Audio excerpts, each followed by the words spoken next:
안녕하세요, 방국입니다. 오늘은 그 도덕의 근원에 대해서 좀 얘기를 하고 싶어요. 신을 믿나 신을 믿지 않나, 근본적으로는 이 삶을 도덕적으로 살아야 되고 행복하게 살아야 되는 거죠. 근데 그 도덕의 근원에 대해서는 왜 우리가 도덕적으로 살아야 되느냐, 이거는 사실은 종교 지도라든지 아니면 여러 군데서 얘기를 했죠. 그래서 먼저 이제 왜 도덕적으로 살아야 되느냐부터 얘기를 하면, 물론 결론은 먼저 얘기하는 거하고도 비슷하겠습니다만은, 내가 진화하기 위해서는 분명히 소위 말해서 내 짝이 필요합니다. 짝이 있어야지만 내가 진화할 수 있는 거고, 그 다음에 진화된 내 자식들이 또 계속 살아나기 위해서는 이 생태 시스템 하에서 살 수밖에 없거든요. 그래서 결국 도덕이라고 하는 거는 내가 남과 함께 살아야 되고, 내가 이 지구라는 생태 시스템하고 같이 살아야 되기 때문에 우리가 도덕적인 삶을 살 수밖에 없는 거죠. 오직 나 혼자만 모든 걸 다 없애고 나 혼자만 살게 되면 결국 나는 죽음에 이르게 될 거고, 그 죽음이라고 하는 거는 내 자식이 없는 죽음이라고 하는 건 정말 영원한 죽음에 도달하게 되는 거죠. 원래 도덕이라는 단어는 원래 동양 사상에 나온 겁니다. 언젠가 한번 얘기할 기회가 있겠지만, 중용이라고 하는데 이런 관련된 도와 덕이 무엇인가에 대해서 나오거든요. 그래서 대충 이렇습니다. 나중에 제가 한번 얘기할 거니까 동양의 세계관은 이렇습니다. 하늘이라고 하는 게 존재해요. 천이라는 게 존재하고, 하늘이 명하여, 천명사상이라는데 명하여 사람을 만든 거죠. 그 다음에 물론 그 밑에 땅도 있고요. 근데 그래서 하늘은 나름대로의 길이 있다 그래요. 천도. 또 그거를 다른 말로는 니라고 불러요. 니. 그 다음에 인간 나름대로 또 길이 있어요. 인도라고 부르고, 그걸 다른 말로 성이라고 부르죠. 성.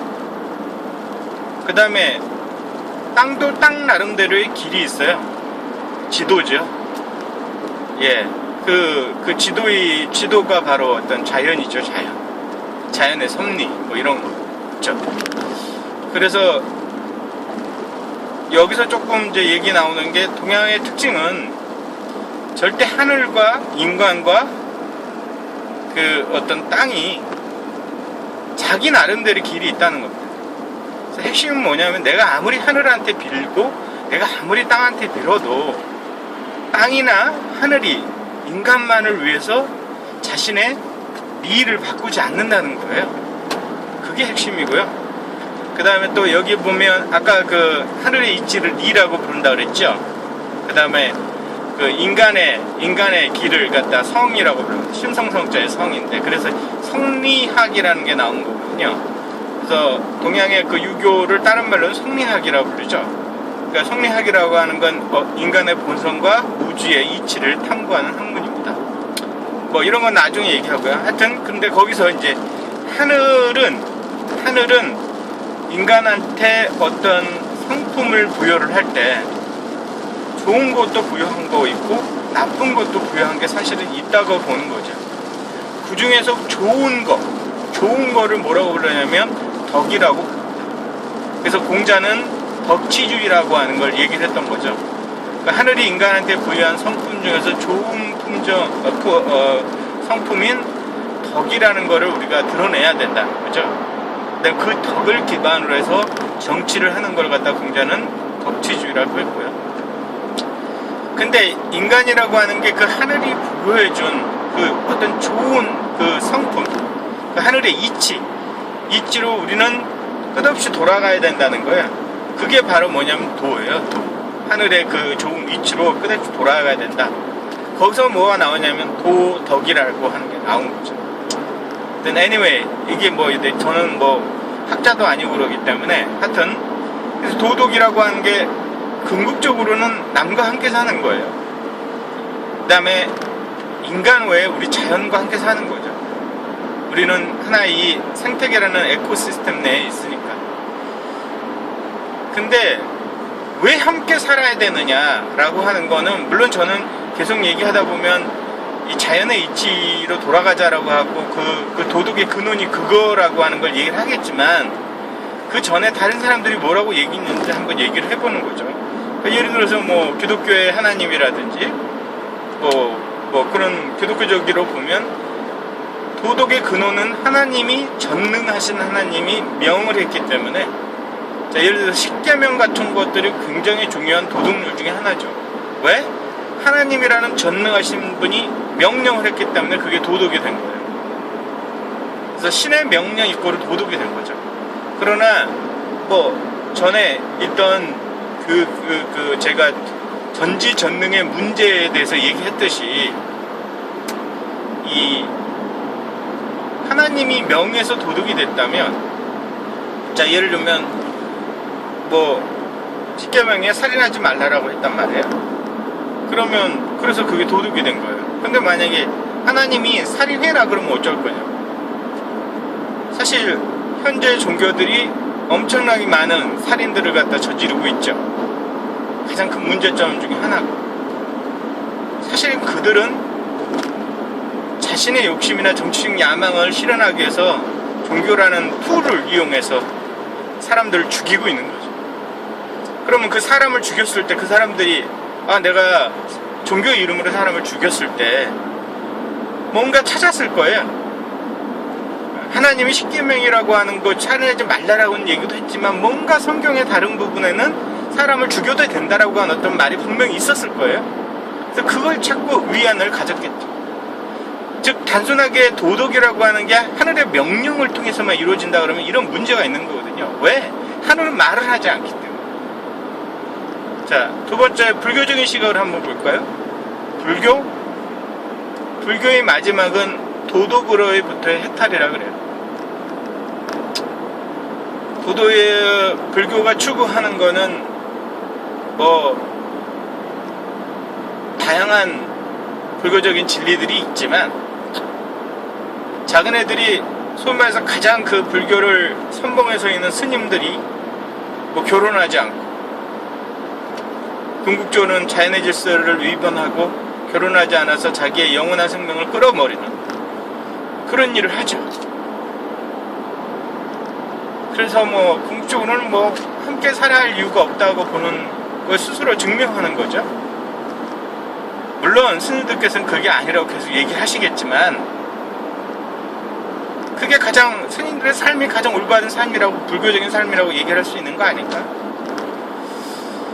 그래서 불교가 어떤 도덕의 근원에 대해서, 물론 그들이 얘기하는 자비나 관용이나 이런 부분이 있지만, 과연 그 도덕이 뭐냐라고 불교한테 얘기를 할 때 확실한 불교가 답을 줄 수 있을까요?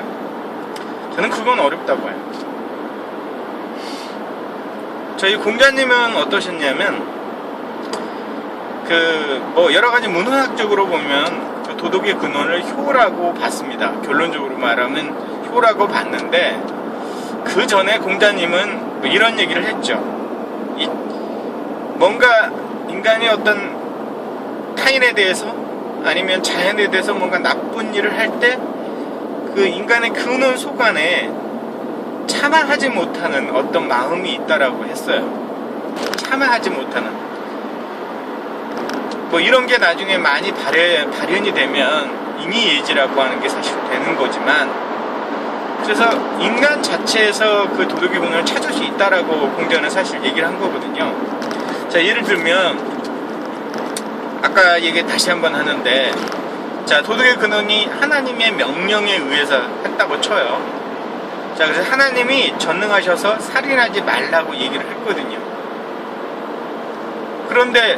그러면 기독교인들한테 얘기를 하죠. 그러면 하나님이 살인하라고 하면 그럼 그게 도덕이 되는 거냐라고 얘기했을 때, 기독교인들도 뭔가 속안에서 느끼는 게 있을 거예요. 어떤 거냐면, 그럴 리가, 설마 하나님이 인간을 죽이려고 했을까? 명령할까? 그럴 리가 없다. 인간을 사랑하는 그런 거 이렇게 느끼는 부분이 있거든요, 이 속안에. 동양학적으로 얘기하면, 동양적인 사상으로 얘기를 하면, 동양은 모든 사람들 속안에 사실 우주가 있다고 보고 사실 신이 들어있다고 보는 거죠. 그 다음에 신이 우리한테 얘기를 해요. 뭐를 통해서? 양심이라는 걸 통해서. 소위 말해서 우리가 그 양심을 저버리고 어떤 나쁜 짓을 한 사람들, 이런 사람들은 바로 그 자기 양심이 도저히 자기를 용서할 수가 없죠. 그래서 밖으로 나가서 소위 말해서 이데올로기를 찾는 거고, 정치적인 목적을 찾는 거고, 종교를 찾아서 그 안에서 한 구절 한 구절 봤더니 아, 이런 경우는 사람 죽여도 된다 라고 하는 그런 걸 찾아내는 거죠. 물론 그렇게 해서는 자신의 어떤 위안은 받을 수 있지만 자신의 양심이 과연 그걸 용서할까요? 저는 용서하지 않는다고 봅니다. 그래서 사실은 동양은 그 도덕의 근원이 사람마다 다 가지고 있다라고 하는 거예요. 내재되어 있다라고 하는 거죠. 저는 여기를 좀 더 벗어나서 도덕의 근원이 저는 자연의 섭리에 있다고 봅니다. 그쪽을 좀 얘기를 하고 싶어요. 이 자연의 원리, 자연의 섭리라고 하는 거는 136억 년이라는 우주 역사와 현생 인류 12만 년이라는 역사를 통해서 사실 우리한테 증명하고 있는 거거든요. 그러니까 사실 인간이 행복하려면 자연의 원리를 삶의 원리로 받아들여 본다고 봐요. 자, 예를 들면, 근데 이 자연의 원리라는 걸 보면 참 이상합니다. 자연에 보면은 소위 말해서 자기 자신만, 그러니까 나만 좋은 삶의 형태가 있는데 그게 사실 기생이라고 그래요. 그 다음에 남한테만 좋은 삶의 형태가 있는데 그게 희생이고요. 너와 나한테 동시에 좋은 게 있는데 그게 뭐냐면 공생이고요. 나와 남과 동시에 다 나쁜 게 있는데 사실 그게 경쟁이죠. 근데 사실은 이런 네 가지 형태가 있는데 지금까지의 인류의 어떤 정치사나 이데올로기나 종교들은 이 네 가지 중에서 뭐 한 가지만 자꾸 중요하다고 얘기를 하는 것 같아요. 자, 예를 들면 기생적인 삶이라는 건 말이 기생이지 사실은 나 자신만을 위한 거고 나 자신을 먼저 찾으라는 말씀도 될 수 있거든요. 그러니까 뭐 아주 불교적인 참 나를 찾아라. 너부터 먼저 찾아야 되고 너에 대해서 너를 사랑해야 돼. 그래야지만 남을 사랑할 수 있다는 불교적인 말이 될 수도 있잖아요. 그러나 그게 어느 정도 수준을 넘어가지 못하면 사실 자기밖에 모르는 아주 자아적인 삶을 살 수밖에 없거든요. 나밖에 모르는 삶을 사는 사람들의 마지막 끝은 항상 삶에 대한 회의예요. 이런 의미에서 불교가 계속적으로 어떤 도전을 받고 있는 이유 중에 하나죠. 불교는 삶에 대한 회의적이다. 그 이유는 뭐냐면 자기밖에 모르기 때문에. 자, 두 번째는 기독교적인 삶을 볼까요? 예수님께서는 무조건 남을 사랑하라고 그랬어요. 나를 찾아라는 말씀은 사실 하셨는데 현대 정경 속 안에는 없죠. 사실 도마복음에는 뭐 현대 정경이 아닌 도마복음 같은 경우는 나 자신을 찾으라고 하는 말씀들이 사실 많이 나오죠. 예수님이 실제로 그렇게 얘기하셨는지는 모를지만 하여튼 그렇습니다. 도마복음이 있는데 근데 남만을 위해서 희생한다라고 하는 거. 그렇게 되면 소위 말해서 그 자아의 존재감, 우리 존재의 이유를 잃어버릴 확률도 굉장히 높죠. 그 다음에 남한테도 좋고 나한테도 좋은 거. 네. 대표적으로 공자님이 얘기하신 거예요. 대하라고 그래요. 대하. 무섭죠. 절대 어떤 거는 남한테만 좋아해서도 안 되고 자기한테서만 좋아해서도 안 된다. 같이 좋아야 된다. 그래서 먼저 나 자신을 찾고 그 다음에 남을 도와라라고 하는 게 대하적인 삶이에요. 근데 이런 대화적이고 공생적인 삶만을 강조하다 보면 사회가 비효율적이 되죠. 네, 우리가 그동안 공산주의를 통해서 그 문제들을 익히 봐왔어요. 나태해지고. 현대 경쟁 체제를 볼까요? 네, 무한 경제, 우리는 현재 무한 경쟁의 시대에 살고 있습니다. 엄청 스트레스 받죠?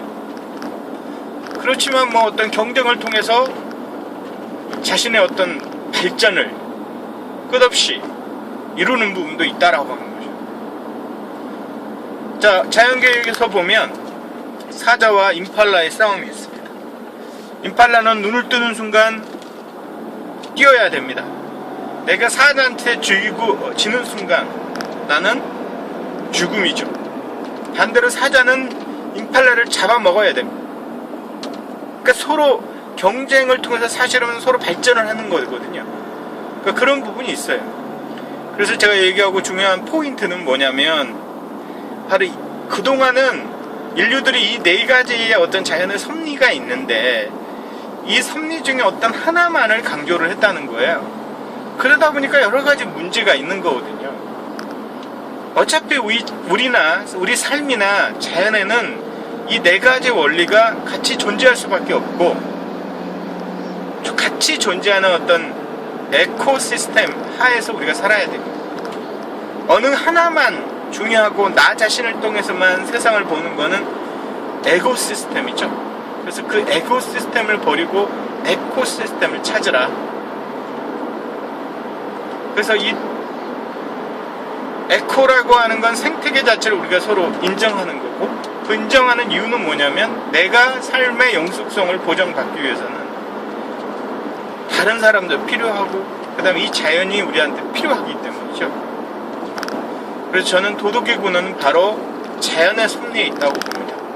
그래서 우리가 자연만 보더라도 얼마든지 우리가 도덕적인 삶을 살 수 있는 것이고, 그 다음에 우리가 이 자연의 섭리를 바로 우리의 인간의 삶의 원리로 받아들여야지만 진정한 우리의 도덕적인 삶을 살 수가 있습니다. 감사합니다.